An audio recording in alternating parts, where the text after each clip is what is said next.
Hello everyone, myself Shashindra Tiwari. I am going to discuss today the course extension of the geography for actually related to GS. The topic is associated to GS and I consider it as what? Introduction of geography. Every student before preparing for the civil services examinations, we all must have understanding of the at least syllabus. When we have understanding of appropriate understanding of syllabus and we have gone through the questions papers, questions asked by UPSC, at that time we can correct our preparation. To correct our preparation is the what? Most demanding point of the UPSC, what is ignored by each and every aspirants for at least 2 years. After 2 years, aspirants trying to what? Recorrect themselves towards knowing the syllabus as well as what? Questions asked by UPSC. So I would like to track you on in the very first class that you must have understanding of whole the syllabus of geography as well as the questions associated to this particular topic asked by UPSC, right? Asked by UPSC. So introduction of geography we are going to study here. Broadly, the syllabus of geography can be divided. It can be broadly divided into 3 large units, right? One is the physical geography. Second, we can consider the Indian geography, and third as the world geography. The previous one or the initial point, what we call as the physical geography, can be considered as heart of the preparing GS syllabus of the geography for UPSC. Why heart? Because it is going to provide us the most fundamental concepts what helps us to understand the Indian geography as well as world geography. To understand socio-economic political aspects of any country, we must have the what? Climatological aspect, geomorphological aspects, as well as oceanographic conditions, condition of the rainfall, climate, etc. We must have understanding of those all things, and these topics are associated to this physical geography. So, when I will start complete discussion of the syllabus, I will basically initiate from the physical geography, and it will take almost 60% of the lectures covered by me in terms of completion of whole the syllabus, right? So within the physical geography, there are basically 4 units. One is the what? Geomorphology. Second as climatology. Third, oceanography. And fourth are the biogeography. Actually, within the syllabus of geography, we will focus on these 3 topics, and biogeography has been actually separated from the preparation of GS geography syllabus because from 2011, UPSC has created a separate syllabus of ecology, environment, biodiversity at the level of prelims as well as mains. But few points related to soils, vegetations, I will discuss within the what? Syllabus of also this unit like geomorphology, climatology, oceanography and biogeography. The first topic, that is the geomorphology of the physical unit, it consists of internal structure of earth. According to me, the internal structure of earth can be considered as the heart of geomorphology. Why? Why this is the heart of geomorphology? Because study of geomorphology depends upon the internal condition of the earth. Without knowing the internal condition of the earth, we cannot understand the plate tectonics, we cannot understand internal and external forces, impacts of the internal forces, how the mountains are creating, what are the factors responsible for formation of folded mountains, plains, plateaus, etc. Why the volcanic eruption taking place. So these components are associated to the internal structure of the earth, and that's why I call it it's according to me. I'm not saying according to any scholar. It is according to me the heart of geomorphology. Second topic we will discuss here, continental drift theory, which was propounded by Mr. Arthur Wegener in 1912 AD. 12 AD, right? According to this particular theory, every continents are moving under influence of gravitational pull of sun and moon. But this is not the established fact. After his assumption or views, Alfred Wegener tried to give various evidences in which he covered every kind of explanations which made his assumption or his concept ideology as a theory, right? So this is the continental drift theory. In this theory, we will study the all 7 continents are moving under influence of gravitational pull of sun and moon, right? The next topic is plate tectonics. It reveals every aspect of the internal condition of the earth. As Alfred Wegener stated, force related to driving of the continents as gravitational pull of sun and moon. The further advancement was given in the plate tectonics. According to this theory, there is the internal force which is responsible for movement of the continents as well as the ocean bottom. Movement of the continents as well as ocean bottom. So this plate tectonic theory is going to deny the force recommended by Alfred Wegener. The next topic we are going to study here is earthquake and tsunamis. Earthquake tsunamis are very simple components because these are more or less associated with this particular plate tectonic theory. The next is the volcanic eruption. It is also associated with the internal condition of the earth as well as the plate tectonics. Volcanic eruption, earthquake and the tsunami can be well explained by the theory of the plate tectonics, right? The next is the rock. Within this we will study actually basically 3 rocks like igneous, sedimentary and metamorphic. These are the basic rocks, and these also having the variety of the rocks what we will discuss during the lecture, right? The last topic of the geomorphology associated topography. There are 5 types of topography what I will discuss in sequence properly. There would not remain unturned any of the topic within the topography too. Within the topography we will discuss like river topography. In topography we will discuss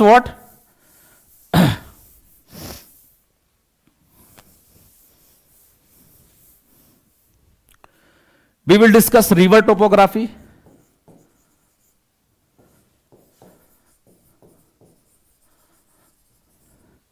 Then karst topography, river topography, then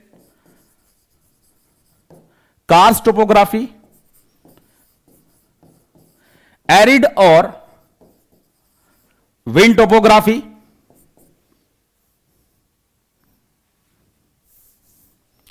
glaciated topography, right? Then coastal topography. So these all 5 types of topography will be discussed within this particular syllabus. After geomorphology, the next unit would be climatology.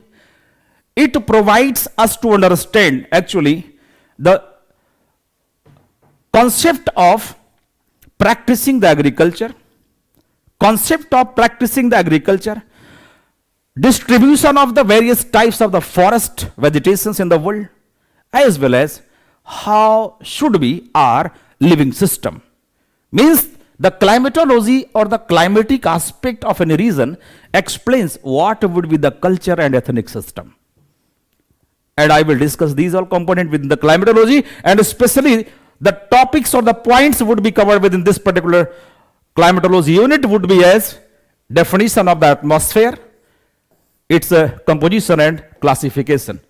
So we can define atmosphere as it is the mixture of solid liquid gases as they are lying, dust particles, water droplets in clouds, as well as gases like the oxygen, carbon dioxide, etc. That's why it is the mixture. Atmosphere is actually the mixture of solid, liquid and gaseous particles, right? And it extends up to 1000 kilometer and classified on the basis of various mechanism taking place at different altitudes. As in the troposphere, like if we divide classify the atmosphere, it can be divided broadly in 5 categories. One is the troposphere, second is the stratosphere, right? Troposphere, stratosphere. Third is mesosphere, then ionosphere, ultimately the exosphere. These are the layers of the atmosphere, have been divided on the basis of the various mechanisms taking place at different altitude. If we talk about the troposphere, in this layer temperature decreases with increasing altitude, but if we talk about the stratosphere, in this region temperature increases with increasing altitude. It means there are varying circumstances of the weather phenomenon. There is varying circumstances of temperature and the composition of the molecules. That's why this classification has been done. The next topic would be the what? Definition of troposphere and associated aspect. Sorry, not troposphere, it is temperature. Definition of temperature and associated aspects, right? Then the next topic would be solar radiation. After solar radiation, we will study what? Solar insolation. Then distribution of temperature, vertical distribution of temperature and horizontal distribution of temperature. Vertical distribution of temperature related to the what? Normal lapse rate. It is related to what? Normal lapse rate as well as temperature inversion. These two components are associated to what? Vertical distribution. In case of normal lapse rate, we can call when the temperature decreases with increasing altitude, then it is called at normal lapse rate. The rate is defined at 6.5 degrees Celsius per kilometer. 6.5 degrees Celsius per kilometer is the rate of decline in temperature in case of normal lapse rate within the troposphere. Only in the troposphere, not other layers of the atmosphere. And if we talk about the inversion temperature, when temperature rises with increasing the altitude in the troposphere, then it is called temperature inversion because it is opposite phenomenon associated with normal lapse rate. It is opposite phenomenon of associated with normal lapse rate, and the rate of the increase in temperature during the temperature inversion is not calculated because it varies with respect to rate of the temperature of the Earth's surface. Earth's surface temperature defines what would be the rise of the temperature of the troposphere. The next point is horizontal distribution of temperature. Within this topic, we study actually how the temperature changes from equator to pole. So generally we know temperature decreases from equator towards pole because of the spherical shape of the Earth, its inclination with its rotational axis. There are various points leading to govern the condition of the horizontal distribution of temperature. Next topic in the in the syllabus of the climatology would be what? Normal lapse rate, temperature inversion, heat budget and heat island. Temperature inversion as well as heat island has been, these topics have been asked by UPSC in 2013. In 2013 mains examination, the question has been asked related to the what? Heat island as well as temperature inversion. Temperature inversion, right? The next topic would be definition of the pressure and associated aspect. What would be the definition of pressure? How the pressure can be defined? Pressure is the what? Pressure. Pressure is equals to force upon area, right? Means exerted force on per unit area, exerted force on per unit area is called as what? Pressure. So whatever the force is applied by air molecules in per unit of area, that is called as what? Pressure. Pressure depending upon number of air molecules as well as condition of temperature. Temperature also reflect the condition of pressure. As per temperature decreases, as per what? Temperature decreases generally in open system of the atmosphere. As per temperature increases, pressure reduces, because in open system air molecules expand with respect to what? Increase in temperature. As air molecules attains the heat energy or temperature, they expand what? In multi dimensions, right? In multi dimensions. But in case of the closed system, if temperature increases, pressure is going to increase. Means in case of closed system, when the volume is constant, in that case, if we increase the temperature, pressure is going to increase. That's why the LPG cylinders blast during the summers, right? So that is the what? Closed system of the pressure of the gases. The next topic would be in the climatology as wind and wind system. Within the wind system, there are planetary wind. Within the planetary wind, we study the trade winds, westerly wind, polar winds. There are many various topics associated with the planetary wind, like horse latitude, roaring 40s, furious 50s, swinging 60s. We will discuss these all topics within the planetary wind. After that, seasonal winds, then diurnal as well as local winds. Formation of clouds are very important point, as well as its classification, how the clouds form and how the clouds can be classified, right? The next topic would be the what? Air masses, right? Air masses. Air masses helps in the formation of the temperate cyclones. Air masses helps in the what formation of the temperate cyclones. Temperate cyclones form as there takes place convergence of two contrast nature of air mass. That's why need to study the air masses. After the studying air masses, there would be the topic like cyclone. Within cyclone, there are tropical and temperate cyclones. Then humidity and associated aspects, types of humidity and capacity of humidity. There are three types of humidity basically. The types of humidity are like absolute humidity, specific humidity, and absolute humidity,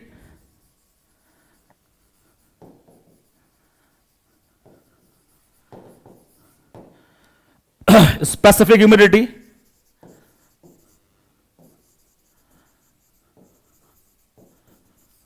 then relative humidity, right? Then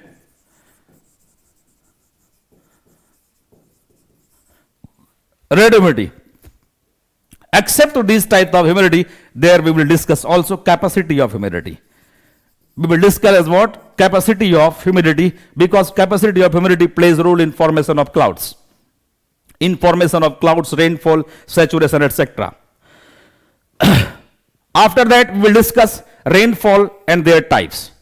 What is rainfall? Falling of water droplets under influence of earth gravity from certain height of the troposphere is called, from the certain height of the troposphere is called as rainfall. Right? And there are three types of rainfall. There are three types of rainfall.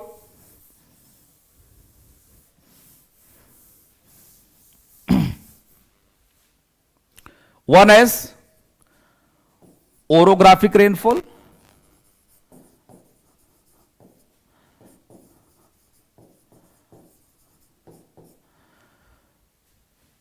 Which occurs under influence of the mountains. Second,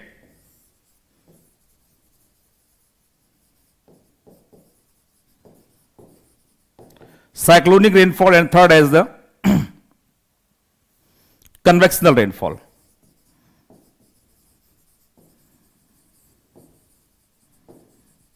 Right? Third is the convectional rainfall.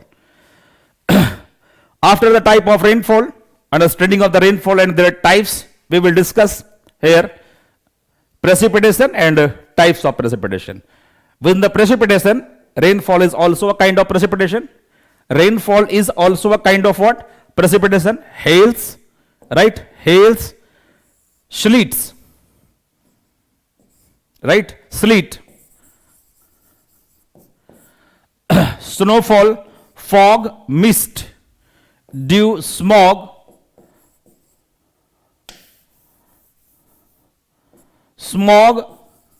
frost. These are also the what? Components of the precipitation. These are the components of what? Precipitation. So up to now we completed what? 2 units. One is geomorphology, second climatology, and third is the what? Oceanography. Within the oceanography, first of all we will study the topic of definition of ocean and its significance. Definition of ocean and its significance. From this particular topic, UPSC has asked the question in 2014 mains examination, right? In 2014 mains examinations, UPSC has asked the question, how the resources of the oceans can fulfill, by the harnessing of the ocean resources, how we can resolve the crisis, world crisis, crisis of the world, resource crisis of the world, how the resource crisis of the world can be resolved by using the oceanic resources, right? Within this topic, we will study the word definition of the ocean and its significance. So it provides us water, wind, then what? Natural resources. Natural resources in form of food, minerals, We all know minerals like what? We all know minerals like petroleum, crude oil, iron ore, etc. are present within the what? Bottom of the ocean. And seafoods are available in terms of ocean. So what kind of the crisis we can face related to the world? That is the energy, food crisis, water crisis. Those all components are available within the ocean. That's why the significance, studying the significance of ocean becomes very important point. Ocean bottom relief and oceanic deposits, the second topic within the unit. Third is the what? Oceanic temperature and salinity. Oceanic temperature and salinity influences the climate also. Oceanic temperature and salinity influences the climate also. And going to influence the generation of oceanic currents, sea waves and tides. Tides are generally an outcome of the gravitational pull of sun and moon, but height of tide depends upon the shape of the coast, as well as how they're taking place, the movement of the wind, depth of the ocean, etc. The next topic is what? Corals, coral reefs and coral bleaching. After the completion of the oceanography, almost you can say the 60% of the syllabus going to completed.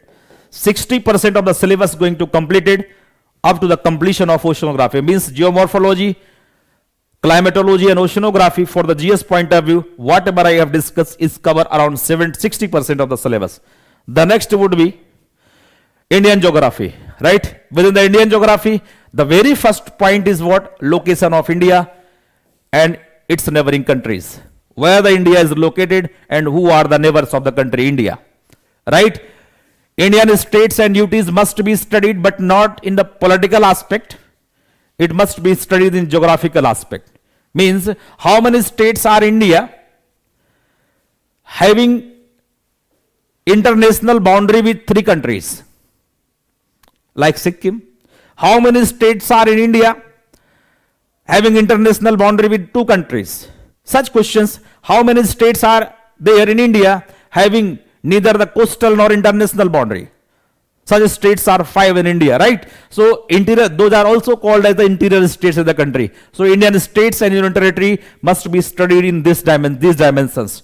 After that, Indian monsoon and the climate, then national water divide, rainfall distribution, deserts and desertification. How the deserts form, what the definition of desert, how the form, because UPSC asking the questions from in recent past related to the formation of the desert. Then drainage system and drainage pattern. We will discuss here the peninsular as well as the Himalayan rivers, their differences in their nature, etc. Irrigation and multi-purpose projects, soils of India, agriculture and green revolution first and second. Agriculture with green revolution first and second. Because when we study the Rabi crop, Kharif crop, Zaid crops and their types, that is not actually appropriate for the understanding related to the UPSC prospects. We must study the what? Green revolution first, green revolution second, use of the chemical fertilizer, insecticide, pesticides, right? Irrigation, etc. And how the green revolution second means based upon the what? Organic farming, based upon organic manures, right? The next topic within the Indian geography would be Indian transport system. Within this topic, we will study Indian railways, roadways, right? Inland water transport created on the rivers. Inland water transport what? Created on the river, right? Sea routes, air routes, hyperloop and pipeline. Hyperloop is the what? Recent one, the development in terms of the transport system.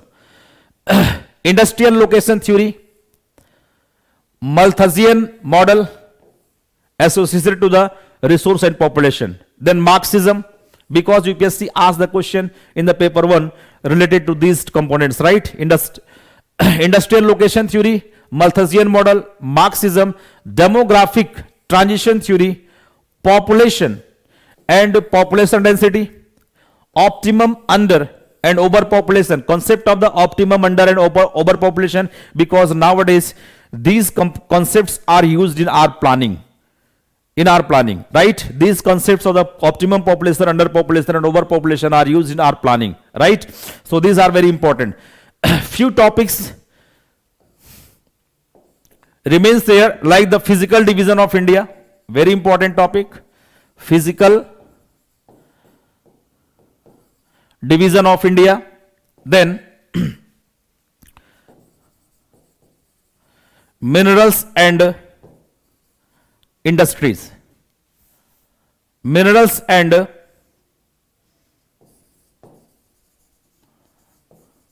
industries. Minerals and industries also. So these are all the topics related to Indian geography, right? In the world geography, we will discuss the concepts of the every continents, right? Continents of the world with respect to physical and human segments.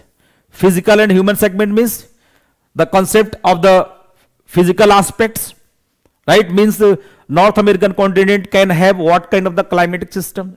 In same way, the South American continent. How the climate is going to influence the what? Agricultural system of the North America. What kind of minerals lying in North America? Rivers, right? Lakes, soil, etc.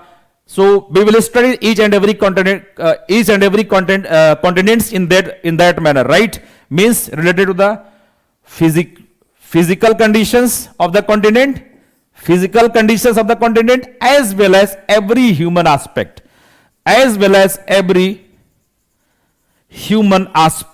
right? Now I would like to focus on the questions asked by UPSC that matches with our syllabus or not. Whatever the topic I will discuss within the within all lectures that associate with my syllabus or not. Whatever the questions have been asked by UPSC. The first question: to what extent has the urban planning and the culture of the Indus Valley civilization provided inputs to the what? Inputs to present day urbanization discuss. This question is related to what? History. So this is the paper of UPSC 2014. In paper 1, this is the paper 1 of GS mains, right? 2014. In this segment, there are two types, three points of the syllabus, right? Like history, art and culture, society, geography, right? Geography. These are the actually components within the paper 1. So we here ignore the topic asked in the what? Related to history, but we will discuss the components related to the geography. On the next page, we will discuss. We see actually the questions of the geography here. Most of unusual climatic happenings are explained as an outcome of El Nino effect. Do you agree? This question is related with the what? Climatology plus oceanography. Within the oceanography, it is going to relate with the oceanic currents, and in climatology, how the climatic factors are associated with the El Nino. Right? How the El Nino going to influence the climatic system of the world. The second question: why are the world's fold mountain system located along the margins of the continent bring out the association between the global distribution of mountains and earthquakes and volcanoes? So this question is totally depends upon the plate tectonic theory. It can be well explained by the plate tectonic theory, because plate tectonic theory is going to explain concept of converging plate movement. During the plate convergence, there takes place folding process of folding through which folded mountains form. And along the converging boundaries, there also takes place what? Occurrence of frequently occurrence of the earthquake, volcanic eruptions, as well as tsunamis, right? So this particular topic is dealt by the concept of the plate tectonic theory, right? Plate tectonic theory. Explain the formation of thousands of islands in Indonesia and Philippines archipelagos, right? So these group of islands have created, it is the point of the study, it is the point of study of the what? This particular question, and this particular question is also related to the plate tectonic theory. It also related to the what? Plate tectonic theory. The next topic, the next question, tropical cyclones are largely confined to the South China Sea, Bay of Bengal and Gulf of Mexico. Why? It will be studied in the topic of cyclones, within the tropical cyclone. We will study in what? Tropical cyclone.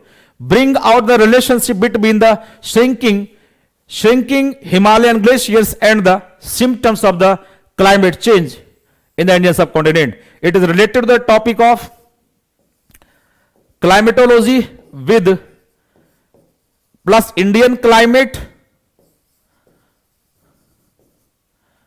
plus role of the global warming,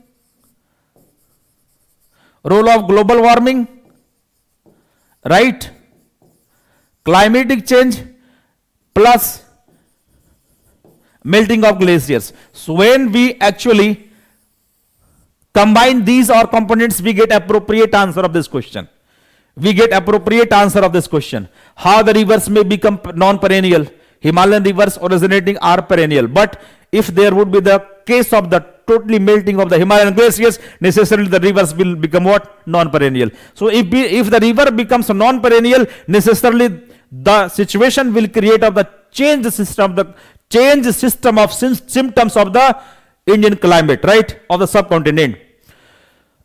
Next topic is what? Whereas the British planters had developed tea gardens all along the Shivaliks and Lesser Himalayas, from Assam to Himachal Pradesh, in effect they did not succeed beyond the Darjeeling. Why? Why they did not move beyond the what? Darjeeling. Why? It is because there was not favorable conditions of the climate for the production of the tea crop. Not favorable condition for the climate for production of tea crop beyond the Darjeeling region. Beyond what? Darjeeling areas. The next question is, why did the Green Revolution in India virtually bypass eastern region despite fertile soil and good availability of water? If we consider the case of the eastern India receiving the appropriate or heavy rainfall through Bay of Bengal branch of Indian monsoon, even though